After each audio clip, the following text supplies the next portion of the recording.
బంగాళాఖాతంలో మరింత బలపడిన తీవ్ర వాయుగుండం మొంతా తుఫానుగా మారింది. మరింత సమాచారం మా ప్రతినిధి ఆదిత్య పవన్ ప్రత్యక్ష ప్రసారం ద్వారా అందిస్తారు. తీవ్ర వాయుగుండం కొనసాగుతుంది.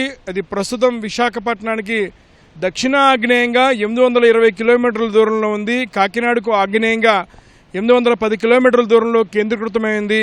ఇది పశ్చిమ వాయు దిశగా పయనిస్తోంది. మరికొన్ని గంటల్లోనే ఇది తుఫాన్గా మారే అవకాశం ఉంది. మొంతా తుఫాన్గా మారేటువంటి అవకాశం ఉంది. ఈ ప్రభావం ముఖ్యంగా 27 రేపు ఎల్లుండా కూడా కోస్తాంధ్ర అంతటా కూడా కనిపించే అవకాశం ఉంది. ముఖ్యంగా బలమైనటువంటి ఈదురుగాలులు కోస్తాంధ్ర ప్రాంతమంతా కూడా కొనసాగే అవకాశం ఉంది.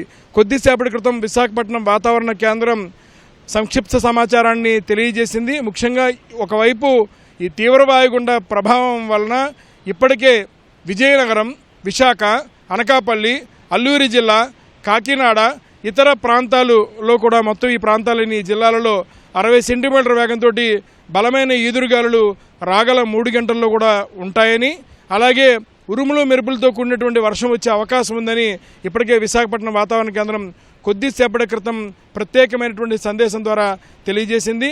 మరోవైపు ప్రస్తుతమైతే ఈ రాత్రికి ఇది తుఫాన్గా మారేటువంటి అవకాశం ఉంది.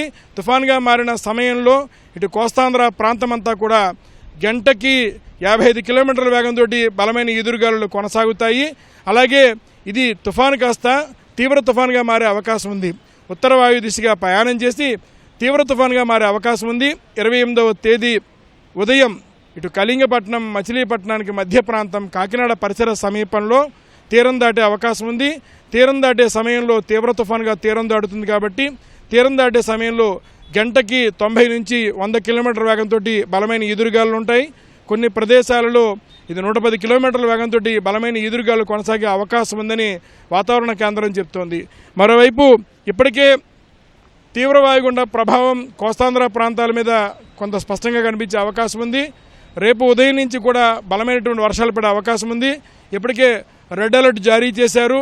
ఇటు ఉభయ గోదావరి జిల్లాల నుంచి ఉత్తర కోస్తా ప్రాంతాల వరకు కూడా రెడ్ అలర్ట్ జారీ చేశారు.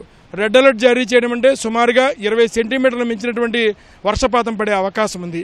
28వ తారీఖు మధ్యాహ్నం కానీ సాయంత్రం కానీ ఇది తీవ్ర తుఫాన్గా తీరం దాటే అవకాశం ఉంది. కాకినాడ పరిసర సమీపంలో తీరం దాటే అవకాశం ఉంది. తీరం దాటే సమయంలో 1 మీటర్ ఎత్తుకి సముద్రాలలో ఎగసిపడేటువంటి అవకాశం ఉందని విశాఖపట్నం వాతావరణ కేంద్రం తుఫాను హెచ్చరికల కేంద్రం స్పష్టం చేస్తుంది. మరోవైపు ఇప్పటికే మొంతా తుఫాను సంబంధించినటువంటి పరిస్థితుల మధ్య ఆంధ్రప్రదేశ్ ప్రభుత్వం అంతా కూడా అప్రమత్తమైంది. అన్ని జిల్లా కలెక్టర్ కార్యాలయాల్లో కూడా ప్రత్యేక కమాండ్ కంట్రోల్ రూమ్ ఏర్పాటు చేశారు. విశాఖపట్నం వాతావరణ కేంద్రం నుంచి విపత్తు నిర్వహణ శాఖ నుంచి కూడా ఎప్పటికప్పుడు బులెటిన్ రూపంలో సమాచారం కలెక్టర్ కంట్రోల్ రూమ్కి వెళ్తోంది. అక్కడ ఉన్నటువంటి నిరంతరం కూడా అధికారులు పనిచేస్తున్నారు. రెవెన్యూ, పోలీస్, వైద్య, జీవీఎంసీ అధికారులంతా సమన్వయపరుచుకుని సమాచారాన్ని గ్రామ సచివాలయాలకు అలాగే పట్టణంలో ఉన్నటువంటి సచివాలయానికి కూడా అందిస్తున్నారు. ఎటువంటి విపత్కర పరిస్థితి వచ్చినా సరే ఎదుర్కోవడానికి సంసిద్ధంగా ఉండాలని ఇప్పటికే విపత్తు నిర్వహణ శాఖ మంత్రి వంగలపూడి అనిత కూడా ఆదేశాలు జారీ చేశారు. రాష్ట్ర ముఖ్యమంత్రి కూడా ఇప్పటికే కలెక్టర్లతోటి సమావేశం ఏర్పాటు చేసిన టెలిఫోన్ కాన్ఫరెన్స్లో వారందరితో కూడా పరిస్థితిని ఎప్పటికప్పుడు వారితో మాట్లాడుతున్నారు. అయితే ఇప్పటికే విశాఖపట్నంలో ఒక ఎన్డీఆర్ఎఫ్ టీం, ఒక ఎస్డీఆర్ఎఫ్ టీం కూడా సిద్ధం చేశారు.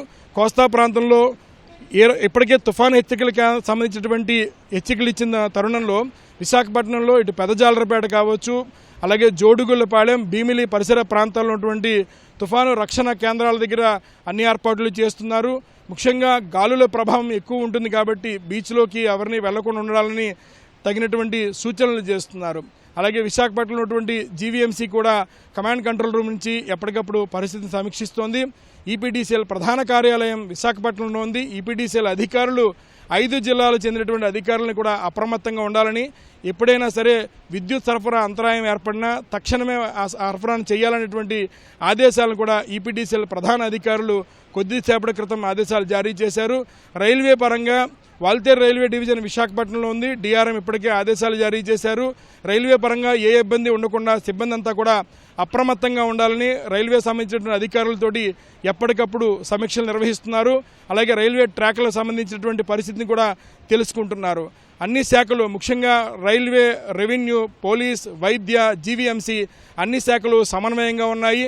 ఏ రకమైన ఇబ్బంది వచ్చినా సరే తక్షణమే సహకారం అందించడం కోసం అధికారులంతా కూడా సంసిద్ధంగా ఉన్నారు. అధికారులకి సెలవులు రద్దు చేశారు. రాగల రేపు, ఎల్లుండి 29వ తారీఖు 3 రోజులు కూడా విద్యా సంస్థలకు ఇప్పుడే సెలవుని ప్రకటించారు. జిల్లా కలెక్టర్ల ఆదేశాలతోటి జిల్లా విద్యాధికారులందరూ కూడా సెలవులని ఇప్పటికే ప్రకటించారు. మరోవైపు ఎటువంటి పరిస్థితి వచ్చినా ఎదుర్కోవడానికి అధికారులంతా సంసిద్ధంగా ఉన్నారు. అయితే 27వ తారీఖు రేపు, 28, 29 ఈ 3 రోజులు కూడా ఈ తుఫాను ప్రభావం బలంగా కనిపించే అవకాశం ఉంది. ముఖ్యంగా గడిచినటువంటి 6 గంటల్లో ఈ తీవ్ర వాయుగుండం కేవలం గంటకి 5 కిలోమీటర్ల వేగంతో కదులుతోంది. అంటే వేగం లేకపోవడం అంటే ఖచ్చితంగా అది సముద్రంలో బలపడుతోంది, సామర్థ్యాన్ని పెంచుకుంటుందనేటువంటి పరిస్థితి ఉంది. ఇప్పటికే వాతావరణ అధ్యయన నిపుణులు అంచనా వేస్తున్నారు.